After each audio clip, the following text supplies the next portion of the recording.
నీ పాపమును ఒప్పుకొనుము. లూకాసు వార్త 15వ అధ్యాయంలో పెద్ద కుమారుని విషయంలో తండ్రి వెలుపలికి వచ్చి లోపలికి రమ్మని బతిమాలుకొనెను. కాని పెద్ద కుమారుడు ఒప్పుకొనలేదు. చివరకు ఏమి జరిగినదో మనము ఊహించుకొని నిర్ణయించుకొనున్నట్లు ప్రభు అయిన యేసు ఈ కథను ఇక్కడనే ముగించాడు. ఇక్కడ 2 అవకాశములు ఉన్నవి.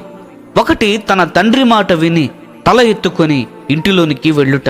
రెండవది, అతడు తండ్రి మాట వినకుండా చీకటిలోనికి వెళ్ళిపోవుట. తండ్రి అప్పటికే ఉంగరమును తమ్మునికి ఇచ్చి మరియు అతనిని తన కుడిపార్శ్వమున కూర్చుండబెట్టుకొని తండ్రి ఇంటిలో తమ్ముడు గౌరవించబడ్డాడు. కాబట్టి పెద్ద సహోదరుడు ఏ నిర్ణయము తీసుకునినను తండ్రి ఇంటిలో తన గౌరవమును పోగొట్టుకున్నాడు. తప్పిపోయిన కుమారులకు మరియు పెద్ద సహోదరులకు చాలా తేడా ఉంది. తప్పిపోయిన కుమారులు వారి పాపములను వారు ఒప్పుకొని పశ్చాత్తాపడి మరియు సంఘములో ఎటువంటి ఘనతను కోరరు. వారు వారి జీవితకాలమంతయు పరిచర్య చేయుటనే కోరెదరు. వారు నిజముగా విరగగొట్టబడిన వారు. పెద్ద కుమారులు ఒప్పించబడుటకు ముందు అనేకసార్లు విందురు. వారు ఒప్పించబడినప్పటికీ సంఘములోనికి రాజులుగా అనగా ఘనతను కోరి వస్తారు, కానీ సేవకులుగా రారు.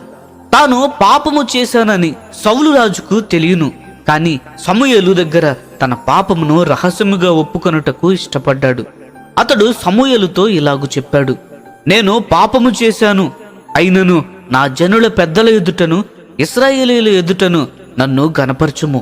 1 సమూయేలు 15వ అధ్యాయము 30వ వచనము గమనించండి. సౌలు కంటే ఘోర పాపమును దావీదురాజు కూడా చేశాడు, కానీ అతడు ఒక కీర్తన వ్రాసి అందరి ఎదుట తన పాపమును ఒప్పుకొన్నాడు. కీర్తనల గ్రంథము 51వ కీర్తన గమనించండి. మనుషుల ఎదుట నీతిమంతులని అనిపించుకొనుటయే పరిసర్యులు చేసిన అతి గొప్ప పాపమని ప్రభు అయిన యేసు చెప్పారు. లూకాసు వార్త 16వ అధ్యాయము 15వ వచనము గమనించండి.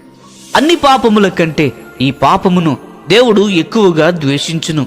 మనుషుల ఎదుట తమ్ము తాము సమర్థించుకునే వారికి చాలా కొద్ది నిరీక్షణ మాత్రమే ఉంటుంది.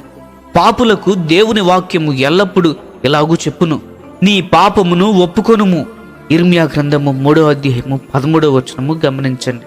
ప్రియమైన స్నేహితులారా, మన పాపమును మనము ఒప్పుకోవాలి. ఈ సందేశములు మీకు ఆశీర్వాదకరముగా ఉన్నట్లయితే లైక్ చేయండి, సబ్స్క్రైబ్ చేయండి, అనేకులకు షేర్ చేయండి. మీ విలువైన అభిప్రాయములను కామెంట్ రూపంలో మాతో పంచుకొనండి.